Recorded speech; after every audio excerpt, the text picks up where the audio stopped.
Hello students, I hope you like my videos then subscribe my channel. आज हम exercise 1.1 के question number 3, question number 4 and question number 5 के बारे में discuss करने वाले हैं। तो चलिए स्टार्ट करते हैं क्वेश्चन नंबर 3 से। An army continent of 616 members is to march behind an army band of 32 members in a parade. हमें इसमें क्या कहा गया है, जो आर्मी कंटिनेंट है उनके कितने 616 मेंबर्स हैं जिनको मार्च करनी है परेड में आर्मी बैंड के पीछे, और आर्मी बैंड के कितने मेंबर्स है 32 मेंबर्स है। उसके बाद हमें क्या कह रहा है, the two groups are to march in the same number of columns. ये जो दो ग्रुप्स हैं इनको मार्च करना है सेम नंबर ऑफ कॉलम्स में। What is the maximum number of columns in which they can march. अब हमें बताना है कि कितने ज्यादा से ज्यादा कितने नंबर ऑफ कॉलम्स बनेंगे जिनमें ये मार्च कर सकते हैं। तो हमें फर्स्ट लाइन में ये बताया गया कि हमारे आर्मी कंटिनेंट के कितने मेंबर है और आर्मी बैंड के कितने मेंबर है। तो हम वैसे लिख देंगे, गिवन में number of army continent member कितने हो गए हमारे 616 हो गए, और number of army band members हमारे यहाँ दे रखे हैं 32 मेंबर्स। उसके बाद हमें क्या करना है, हमें यूक्लिड्स डिवीजन एल्गोरिथम का यूज करना है, जैसा कि अभी हमने प्रीवियस लेक्चर्स में उसके बारे में बहुत बार डिस्कस करा गया है। तो उसके आगे बढ़ते हैं हम, यूजिंग यूक्लिड्स डिवीजन एल्गोरिथम। अब इसमें क्या है, 616 और 32 का हम डिवीजन निकालेंगे और इससे हमारा जो HCF आएगा वो हमारा मैक्सिमम नंबर ऑफ कॉलम्स के इक्वल होगा। जैसे 616 और 32 का निकालना है तो 616 हमारी एक ही वैल्यू हो जाएगी क्योंकि ये बड़ा नंबर है। तो 616 इक्वल्स टू क्या होता है, BQ प्लस R होता है। B की वैल्यू 32 है तो यहाँ पे 32 आ जाएगा। फिर क्या करेंगे, 32 को 616 से डिवाइड करेंगे। 61 जो है 32 में 1 बार में जाएगा तो 32 बन जा 32। फिर 61 में से 32 माइनस करेंगे, हमारा कितना बच गया 29 आ गया। 6 हमने यहाँ से नीचे ले लिया, 296 32 के टेबल में 9 टाइम्स जाएगा तो 32 9 जा 288। जब हमने इसको माइनस को सॉल्व करा तो हमारे जो यहाँ से हमने कैरी ले ली, क्योंकि 6 तो 8 में से जाएगा नहीं, तो हमने यहाँ से एक कैरी ली। तो 16 में से 8 माइनस करा, हमारा आ गया 8, तो हमारा रिमाइंडर 8 आ गया और 19 हमारा क्वेश्चन आ गया। तो हमने क्या करा, ए की वैल्यू लिख दी, बी की वैल्यू लिख दी। अब हमें क्या लिखना है, इक्वेशन क्या होता है हमारी, A equals to B Q plus are की। तो क्यू की वैल्यू हमारी कितनी हो गई 19 हो गई, और आर हमारा कितना दे रखा है, रिमाइंडर 8 दे रखा है। उसके बाद जो हमारी बी की वैल्यू रहती है वो हमारी यहाँ पे ए की वैल्यू बन जाता है, तो हम इसको डिवीजन के अंदर ले जाते हैं। तो 8 को 32 से डिवाइड करेंगे तो 4 टाइम्स में चला जाएगा और इसका रिमाइंडर 0 आ जाएगा। तो कैसे लिख देंगे, 32 आ जाएगा ए की जगह, बी की जगह हमारा 8 आ जाएगा, क्वेश्चन की जगह हमारा 4 आ जाएगा और रिमाइंडर हमारा 0 है तो 0 लिख देंगे। अब हमारा HCF क्या बनता है, 616 और 32 का 8 बन जाएगा। अब जैसा कि हमने क्वेश्चन के हिसाब से क्या निकालना था, मैक्सिमम नंबर ऑफ कॉलम्स, तो मैक्सिमम नंबर ऑफ कॉलम्स हमारे 8 हो जाएंगे। 8 कैसे हो जाएंगे, जो HCF हमारा 8 आया। 8 कैसे है, जो हमारी बी की वैल्यू होती है वही हमारा HCF होता है, और क्वेश्चन के हिसाब से हमें क्या निकाला, मैक्सिमम नंबर ऑफ कॉलम्स निकाला। तो हमने बता दिया मैक्सिमम नंबर ऑफ कॉलम्स हमारे कितने हो गए, 8 हो गए। उसके बाद आते हैं हम क्वेश्चन नंबर 4 में। क्वेश्चन नंबर 4 क्या कहता है हमारा, use Euclid's division lemma to show that the square of any positive integer is either of the form 3m और 3m+1 for some integer m। हमें यूक्लिड्स डिवीजन लेमा को use करके show करना है जो कोई भी हमारा पॉजिटिव इंटीजर होगा उसके स्क्वायर का या तो फॉर्म क्या बनेगी, उसकी 3m बनेगी या 3m+1 बनेगी, और जो m रहेगा ना हमारा वो हमारा इंटीजर रहेगा। हमें इतना ध्यान रखना है, इसमें मेन वर्ड है स्क्वायर। हमें सिंपल इंटीजर नहीं लेना, हमें उसको स्क्वायर का बनाना है। तो हम इसमें क्या करेंगे, जो भी हमारी इक्वेशन बनेगी उसको हम स्क्वायरिंग करके सॉल्व करेंगे। जैसा कि हमने इसमें क्या लेट करा, let a be any integer. हमारा क्या बताया था, एक पॉजिटिव इंटीजर बताया था, इसलिए हम ए को कोई भी एक इंटीजर लेट कर लेंगे। और बी की वैल्यू 3 कहाँ से आई, हमें एक इक्वेशन दी थी फॉर्म में 3m और 3m+1 की, तो ये हमारी बी की वैल्यू हो गई। तो बी की वैल्यू क्या हो गई, 3 हो गई। बी की वैल्यू कैसे हुई, हमने यूक्लिड्स डिवीजन लेमा में उसकी इक्वेशन पढ़ी थी A equals to B Q plus are की, तो उसी इक्वेशन के हिसाब से ये क्या हो गया, हमारा बी हो गया। उसके बाद हम क्या लिखेंगे, हम किसके द्वारा करेंगे, then by Euclid's division lemma. तो हम लिखेंगे यूक्लिड्स डिवीजन लेमा के द्वारा हम ये क्वेश्चन करने जा रहे हैं। उनकी क्वेश्चन क्या थी, A equals to B Q plus are की। तो बी की वैल्यू हमें कितनी दे रखी है, 3 दे रखी है, तो A equals to 3q plus are हो जाएगा। और हमने एक कंडीशन और पढ़ी थी, जो रिमाइंडर होता है हमारा या तो वो 0 होगा या 0 से बड़ा होगा, लेकिन बी की वैल्यू से वो हमेशा छोटा रहेगा। और हमारी बी की वैल्यू क्या है, 3 है, मतलब वो 0 के इक्वल होगा और 3 से छोटा रहेगा। तो कितने नंबर होगा, 0 हो गया, 1 हो गया और 2 हो गया। फिर ऐसे निकालेंगे, रिमाइंडर की वैल्यू 0 है तो a इक्वल्स टू कितना हो गया, 3q हो गया। रिमाइंडर 0 रखेंगे तो 3q आ जाएगा। ऐसे ही रिमाइंडर 1 है तो कितना हो जाएगा, a इक्वल्स टू 3q+1, तो कितना आ गया, इक्वल्स टू 3q+1। +1 कहां से आ रहा है, रिमाइंडर को हम प्लस करेंगे इक्वेशन के हिसाब से, हमारी यूक्लिड्स इक्वेशन पे रख के। फिर r इक्वल्स टू 2 है, मतलब रिमाइंडर हमारा 2 है, तो क्या इक्वेशन बनेगी, a equals to 3q plus 2 की। इन तीनों को इक्वेशन लेट कर लेंगे, equation number 1, equation number 2 and equation number 3। अब हम पहली इक्वेशन को लेंगे, तो क्या लिखेंगे, टेक इक्वेशन नंबर 1। हमने इक्वेशन ले ली a इक्वल्स टू 3, क्योंकि अभी जैसा हमने क्वेश्चन पढ़ा था उसमें क्या कहा था, square of any positive integer. तो हमें किसी भी पॉजिटिव इंटीजर का स्क्वायर देखना है, ये एक हमारा मेन चीज है स्क्वायर। तो हमें स्क्वायरिंग करके निकालना पड़ेगा और हमें ये प्रूफ करना है कि हमारा 3m और 3m प्लस 1 आना चाहिए।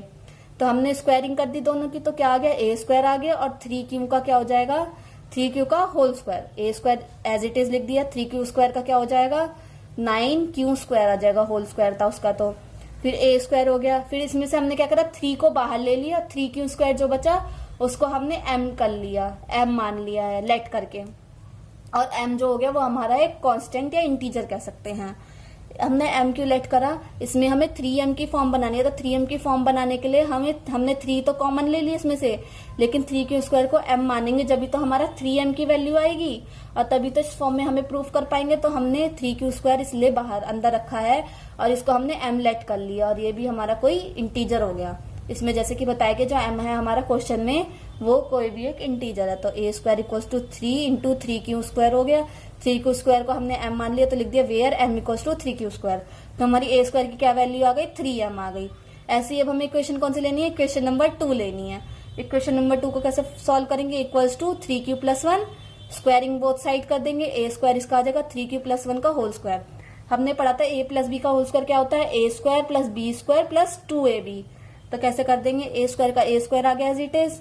फिर उसके बाद 3q स्क्वायर है, तो a स्क्वायर क्या होता है, 9 का q स्क्वायर हो जाएगा। कैसे हो जाएगा, हमने पढ़ा था a प्लस बी का whole square, a square plus b square plus 2ab। तो पहले क्या लिखेंगे, a स्क्वायर, तो इसका स्क्वायर करेंगे तो क्या आएगा, 9q स्क्वायर। फिर हमें करना है b स्क्वायर, तो 1 का स्क्वायर तो 1 आ गया, ये रहा। फिर इसके बाद करना है 2ab, तो क्या है, 2 से मल्टीप्लाई करेंगे इसकी, तो कितना हो गया, 6q हो गया। और 6q में 1 की मल्टीप्लाई करेंगे तो हमारा 6q ही आएगा, क्योंकि 1 है, 1 की मल्टीप्लाई हो रही है, तो हमारा 6q हमने यहाँ लिख दिया। उसके बाद हमें क्या करना है, हमें ये याद रखना है, हमें 3m प्लस 1 की फॉर्म में बनाना है। तो उसके बाद कैसे करेंगे, a स्क्वायर इक्वल्स टू, जैसे 9q स्क्वायर और 6q है, इसमें से हमने क्या कॉमन ले लिया, 3q कॉमन ले लिया। 3q कॉमन ले लेंगे तो इसमें से 3q बच गया। 3q मल्टीप्लाई करेंगे क्या बनेगा, 9q स्क्वायर ही आ रहा है।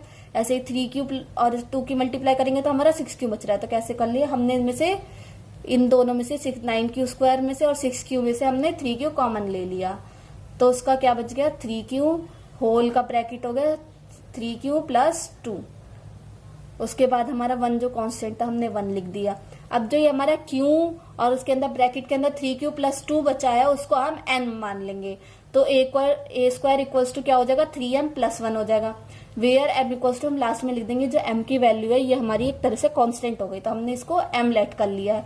जो q की वैल्यू हमारी आई है इसे हम m लेट कर लेंगे, तो m इक्वल्स टू क्या हो जाएगा, q इंटू 3q प्लस 2। उसके बाद हमारा आता है क्वेश्चन नंबर 5। क्वेश्चन नंबर 5 हमारा क्या कह रहा है, use Euclid's division lemma to show that the cube of any positive integer is of the form 9m plus 1 और 9m प्लस 8। इसमें कह रहा है हमें फिर से यूक्लिड्स डिवीजन लेमा यूज करना है और शो करना है क्यूब। हमें ये बात ध्यान में रखनी है, इसमें क्या कह रहा है, क्यूब। हमने पहले क्वेश्चन में स्क्वायरिंग करी है, अब नेक्स्ट क्वेश्चन में हम क्यूब निकालेंगे। और किसका, ऑफ एनी पॉजिटिव इंटीजर, कोई भी पॉजिटिव इंटीजर हो सकता है, of the form 9m plus 1 और 9m प्लस 8। तो हमें इन तीनों फॉर्म को प्रूफ करना है लाके लास्ट में। जैसा कि हमने a को एक पॉजिटिव इंटीजर मान लिया, तो हमने क्या लेट कर दिया, let a b any positive integer and b equals to 3। हमने b की वैल्यू 3 क्यों ली, क्योंकि हमें इसका क्यूबिंग करना है। अगर हम 9 लेंगे उसकी फॉर्म 9 बनाने के लिए, तो 9 का तो बहुत बड़ा चलेगा, लेकिन हम 3 की वैल्यू लेंगे, 3 का क्यूब करेंगे तब भी हमारा 27 तक जाएगा, और उसमें से हम 9 कॉमन लेके सॉल्व कर सकते हैं इक्वेशन को। इसलिए हमें 9m और 9m प्लस 1 और 9m प्लस 8 फॉर्म लाने के लिए हमने b की वैल्यू 3 को सुटेबल पाया है। Then by Euclid's division lemma, हम किसके द्वारा करेंगे, यूक्लिड्स डिवीजन लेमा के द्वारा करेंगे। तो हमें यूक्लिड साइंटिस्ट ने इक्वेशन क्या दी थी, a equals to B Q plus are की इक्वेशन दी थी, और उन्होंने एक कंडीशन और दी थी कि जो हमारा रिमाइंडर होता है या तो वो 0 के इक्वल होगा, 0 से बड़ा होगा, लेकिन वो हमेशा b से छोटा रहेगा। तो a equals to 3q plus are हो गई इक्वेशन, क्योंकि b की वैल्यू हमें 3 दे रखी है। अगर b की वैल्यू 3 है तो रिमाइंडर कितना होगा हमारा, 0 होगा, 1 होगा और 2 होगा। हमने रिमाइंडर 0 रखा तो हमारी ए की वैल्यू कितनी आ गई, 3q आ गई। अगर रिमाइंडर 1 रखेंगे तो आर की जगह 1 हो जाएगा, तो क्या आ जाएगा 3q प्लस 1 आ जाएगा। अगर रिमाइंडर 2 है तो क्या हो जाएगा, इक्वल्स टू 3q प्लस 2 हो जाएगा, रिमाइंडर की जगह 2 आ जाएगा। अब ये रिमाइंडर वाली जितनी भी इक्वेशंस हमने बनाई है 1 2 3 3 इक्वेशंस बनाई है, उनको हम लेट कर देंगे equation number 1, equation number 2 and equation number 3। अब हम लेते हैं equation number 1। Take equation number 1। सबसे पहले हमने इक्वेशन नंबर 1 क्या ली, a इक्वल्स टू 3q। अभी जैसा कि हमने क्वेश्चन में पढ़ा था कि हमें क्यूबिंग करनी है, उसमें लिखा हुआ है साफ साफ कि हमें क्यूब बना के ही वो पॉजिटिव इंटीजर लाना है। और किसकी फॉर्म में लाना है, 9m की फॉर्म में या 9m प्लस 1 की फॉर्म में या 9m प्लस 8 की फॉर्म में। तो हम क्या करेंगे, इसकी क्यूबिंग कर देंगे, क्यूबिंग बोथ साइड्स। ए का क्या हो जाएगा क्यूब, ए क्यूब हो जाएगा, 3q का क्यूब करेंगे तो हमने लिख दिया 3q का होल क्यूब, तो ए क्यूब का ए क्यूब एज इट इज आ जाएगा। जब इसका क्यूब करेंगे 3 3 जा 9 होता है, 9 3 जा 27, तो 3 का क्यूब कितना हो गया, 27 हो गया। और क्यूब में क्यूब की हो जाएगी तो क्या हो जाएगा, क्यू का क्यूब हो जाएगा। फिर उसके बाद ए क्यूब ऐसे ही आ जाएगा। इसमें से हमने 9 कॉमन ले लिया। हमें किसकी फॉर्म बनानी है, हमें ये ध्यान रखना है, हमें 9 की फॉर्म बनानी है, तो हम हर इक्वेशन में से 9 ही ओनली कॉमन लेंगे। तो हमने इसमें से 9 कॉमन ले लिया तो 3q क्यूब अंदर बच गया। अब जो ये हमारा 3q क्यूब बचा है उसकी जगह हमने उसे m लेट कर लिया, कोई भी एक इंटीजर को लेट कर लिया, तो हमने इसकी जगह m रख लिया, तो क्या आ जाएगा 9m आ जाएगा। और m की वैल्यू कितनी हो गई, 3q क्यूब। अब हम इक्वेशन नंबर 2 को लेंगे। इक्वेशन नंबर 2 क्या हमारी, a equals to 3q plus 1, 3q plus 1 लिख लिया। जैसा हमने फर्स्ट इक्वेशन में क्यूब करे थे दोनों साइड में, ऐसे इसमें भी क्यूबिंग बोथ साइड्स कर देंगे। a की जगह a क्यूब आ जाएगा, 3q प्लस 1 का होल क्यूब हो जाएगा। अगर 3q प्लस 1 का होल क्यूब हो गया तो उसका फॉर्मूला क्या होगा, a प्लस बी का होल क्यूब का फॉर्मूला होता है a cube plus B cube plus 3ab into a plus B. तो a क्यूब का a cube as it is आ गया। अब इसका करेंगे तो कैसे, a प्लस बी का होल क्यूब कहता है a क्यूब, तो 3q का होल क्यूब, फिर क्या आता है b क्यूब, तो 1 का क्यूब, फिर उसके बाद कहता है 3ab, तो 3 की मल्टीप्लाई 3q में करेंगे, उसके बाद 1 में करेंगे। फिर आता है हमारा a प्लस बी, तो हम उसे ब्रैकेट में 3q प्लस 1 को लिख देंगे। उसके बाद हमने क्या करेंगे, हम इसका क्यूब निकालेंगे। 3q का क्यूब क्या हो जाएगा, 27q क्यूब। 3 का क्यूब 27 कैसे हो जाएगा, जैसे 3 इंटू 3 9 होता है और 9 इंटू 3 हमारा 27 हो गया, तो 3 का क्यूब हमारा 27 हो गया। और क्यू में पावर 3 तो क्यू का क्यूब हो जाएगा। अब 1 का क्यूब हमारा 1 रहेगा तो प्लस 1 आ जाएगा, और ना 3 टू 3 कितना हो जाएगा 9 हो जाएगा। 9 में क्यू की मल्टीप्लाई करेंगे तो 9q हो गया, प्लस का 9q आ गया। और जो हमारा ब्रैकेट में 3q प्लस 1 था वो हमने as it is 3q plus 1 लिख लिया। उसके बाद हम क्या करेंगे, ए क्यूब फिर से नीचे लिख देंगे। उसके बाद 27q क्यूब को एज इट इज लिख देंगे, 1 को एज इट इज लिख देंगे। और जो हमारा ब्रैकेट वाले नंबर्स थे अब हम उसको मल्टीप्लीकेशन कर देंगे। 9q को 3q से मल्टीप्लाई करेंगे, 9 3 जा 27 हो गया। और q को q के साथ मल्टीप्लाई करेंगे तो हमारा हो जाता है q स्क्वायर। और 9q को 1 से करेंगे तो हमारा 9q आ जाएगा एज इट इज। फिर उसके बाद 27q क्यूब है और 27q स्क्वायर और 9q है। हमने इन तीनों नंबर्स को एक साथ ले लिया, q वाले जो हमारे नंबर से हमने एक साथ ले लिया और 1 को हमने अलग अलग लिया। उसके बाद हमने इन तीनों में से 9 कॉमन ले लिया। 9 हमने क्यों कॉमन लिया है, क्योंकि हमने क्वेश्चन में पढ़ा था हमें 9m की फॉर्म में लाना है, 9m प्लस 1 की फॉर्म में लाना है या 9m प्लस 8 या 9m की फॉर्म में, तो इसलिए हमने इसमें 9 कॉमन ले लिया। 9 कॉमन ले लेंगे और 27q क्यूब को कैसे लिखेंगे, 3q क्यूब, 9 3 जा 27 हो गया। ऐसे 27q स्क्वायर है, q स्क्वायर तो एज इट इज रहेगा। अब 9 यहाँ पे आ गया तो 9 3 जा कितना होता है 27 होता है, 3 यहाँ पे बच गया क्योंकि हमने 9 कॉमन लिया। अगर 9q है, 9 तो हमारे यहाँ आ गया तो क्या बचा हमारा q बच गया ओनली, तो ये अंदर ब्रैकेट में बच गया ये तीनों, 3q cube plus 3q square plus q, ये हमारे तीनों अंदर बच गए। और जो हमारा 1 था हमने उसे एज इट इज प्लस 1 लिख दिया। फिर उसके बाद हमने क्या करा, जो ये हमारे 3 नंबर्स आए थे 3q क्यूब 3q स्क्वायर और q, इसको हमने m लेट कर लिया। m क्यों लेट करा, हमने उसमें देखा था अगर हमें m की फॉर्म में लाना है 9m प्लस 1 की या 9m प्लस 8 की या 9m की फॉर्म में, तो हम कोई भी एक m इंटीजर को लेट कर सकते हैं और m जो है कोई भी इंटीजर हो सकता है, तो इसलिए a cube equals to 9m आ गया, प्लस 1 यहाँ पे आ गया, तो हमारे एक 9m की फॉर्म कंप्लीट हो गई, एक 9m प्लस 1 की फॉर्म कंप्लीट हो गई और हमने इसे क्या लेट करा है, m लेट कर लिया है। अब हम आते हैं क्वेश्चन नंबर 3 पे। अब हम इक्वेशन नंबर 3 लेंगे। क्वेश्चन नंबर 3 क्या है हमारी, 3q प्लस 2, 3q प्लस 2 हमारी इक्वेशन है, तो हमने यहाँ लिख दिया इक्वल्स टू 3q प्लस 2। जैसा कि हमने इक्वेशन 1 और इक्वेशन 2 में क्यूबिंग करी थी, हम इक्वेशन 3 में भी क्यूबिंग करेंगे, तो क्या लिखेंगे, क्यूबिंग बोथ साइड, a का क्यूब हो जाएगा, a है तो हमारा a का क्यूब हो गया और 3q प्लस 2 का होल क्यूब हो गया।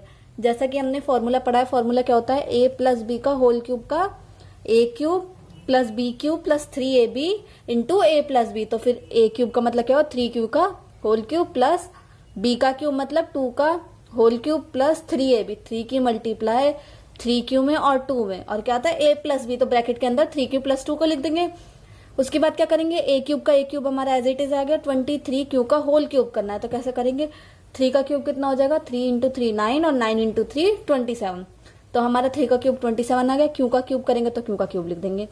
2 का क्यूब कितना हो जाता है हमारा 8 हो जाएगा। 8 कैसे हो जाएगा, 2 इंटू 2 हमारा 4 हो गया और 4 इंटू 2 हमारा 8 हो गया।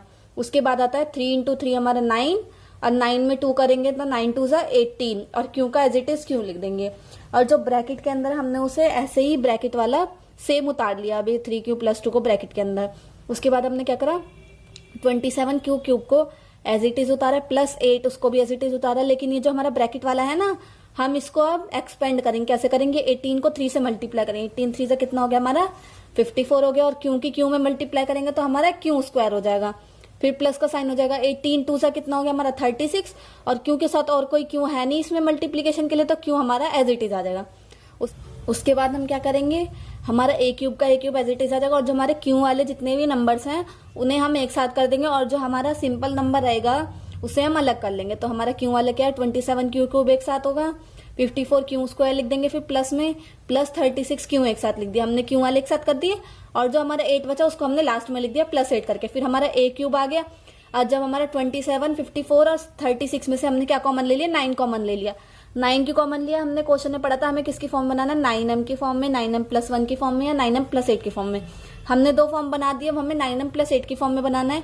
8 हमारा एज इट इज चल रहा है, और हमें क्या बनाना है, हमें 9 कॉमन लेंगे इसमें से, और जो नंबर हमारे बचेगा हम उसे m मान लेंगे, तो हमारी 9m प्लस 8 की फॉर्म बन जाएगी। तो देखते हैं कैसे बनेगी। हमने इसमें से 9 कॉमन लिया, और 9 के टेबल में 27 कितने बार में आता है, 3 के बाद 3 बार में आएगा, तो 3 लिख देंगे। Q cube as it is हो जाएगा, प्लस 54 कितनी बार में आएगा 9 के टेबल में, 6 बार में आएगा, 6 लिख दिया, और q square as it is हो गया, प्लस अब 9 के टेबल में 36 कितने बार में आता है, 9 4 जा 36 होता है, तो 4 बार में आता है, हमने 4 लिख दिया, और क्यू हमने एज इट इज ले लिया।